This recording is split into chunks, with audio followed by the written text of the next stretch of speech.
Hi, this is Martin at Parker Software, and I'd like to show you how to use ThinkAutomation to make a web chatbot that uses ChatGPT to answer business-specific questions from your own local knowledge base. ChatGPT can answer a huge variety of questions due to it having a large amount of training data. With ThinkAutomation, we can allow ChatGPT to be kept up to date on the topics important to your business processes by giving it the contents of an existing knowledge base, like a help document or ticketing system. I'm starting here with a completely fresh install of Windows 11 on my laptop and a copy of ThinkAutomation from thinkautomation.com. We don't need to do any prep work before installing ThinkAutomation. Once I have ThinkAutomation installed and running, the first thing we want to do is set up our knowledge base. This will give ChatGPT a pool of information for it to reference when it is replying to the chatting visitor. From the File menu, I can access the Knowledge Store browser. Setting up a knowledge store in ThinkAutomation will allow ChatGPT to refer to your own documentation when replying in the chatbot. A knowledge store can contain different collections, so we can add information for different product types or processes.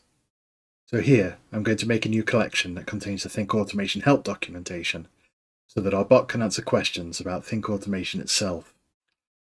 A knowledge store is made up of articles, and you can create these individually, but to make things a bit simpler, I've just imported a single markdown file that contains all of our ThinkAutomation help documents, and let ThinkAutomation split those up into articles itself.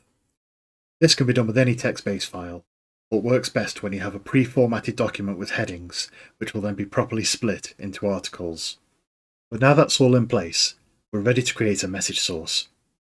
A message source is how we tell ThinkAutomation where the information we want it to respond to will be coming from. This could be based off incoming emails, database entries, or direct API queries, but for this demo, we'll be using the chatbot function.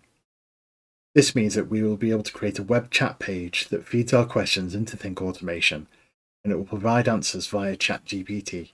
There are some configuration options which we can either set now or go back and review later, such as the information we're asking from someone before they start a chat with the bot. But for now, we can leave those at the default, as it contains everything we need to test out the bot with the knowledge store that we set up before. On the next page, all I have to do is make sure that the ChatGPT option is enabled and that it has our knowledge store selected. If I open the automation for editing, we will be able to take a look at how the bot actually works inside ThinkAutomation. So an automation, which is what we're seeing now, contains a set of actions that are performed against any incoming information. In this case, messages being sent through our chat page. There are many different actions that ThinkAutomation can use, which will allow us to retrieve data from, or push it out to, many different sources, like a database, document, or CRM. But by selecting the web chat option via ChatGPT for our message source, it has already created a set of actions that will allow us to use the chatbot straight away. When a message comes in through the chat, these actions in the list will format the message correctly, then send an automatic welcome reply from the bot, which can be changed to anything we want and contain variables like the customer's name. And it will then add some context to the bot. This context is important. It tells ChatGPT how to behave when responding to questions. But as you can see, our example should be good for most purposes, with us telling ChatGPT to behave in the manner of a customer service representative for your company. If we wanted to expand on this later, we could even give ChatGPT some dynamically generated data, like the details of a customer's last order as retrieved from a database.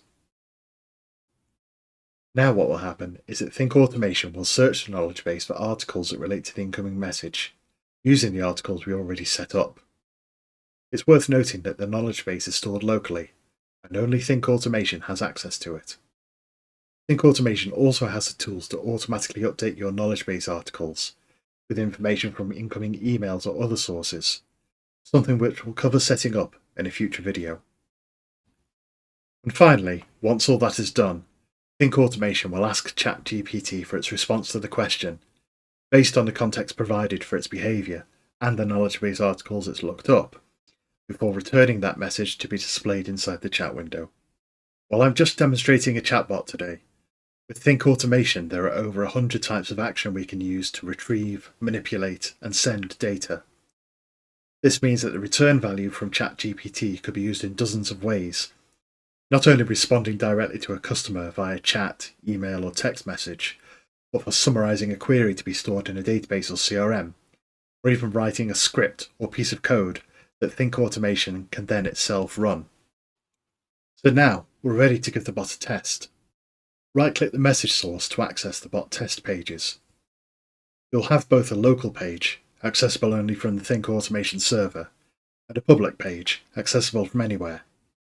There's no additional setup required for the public link to work, so you can just take this public link and add it straight to a web page or app for customers to be able to chat to you.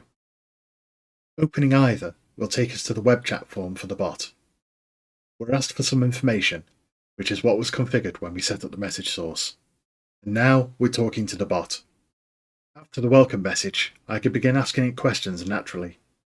There's no need to phrase things in a stilted way to allow for keyword recognition, as the bot is checking our knowledge base for all the information required every time a message is sent through.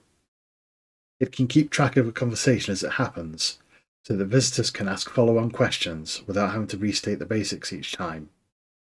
And the context we gave it, telling it to behave like a customer service representative, ensures that the tone and content of all the returned messages is appropriate for the use case.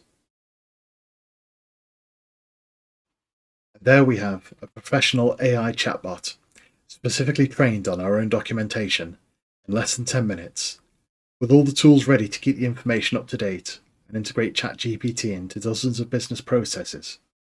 Both things we'll be covering in a future video. I hope you enjoyed seeing the process, and please head over to ThinkAutomation.com if you'd like to try it out for yourself, or get some more ideas on the kind of things that ThinkAutomation can do.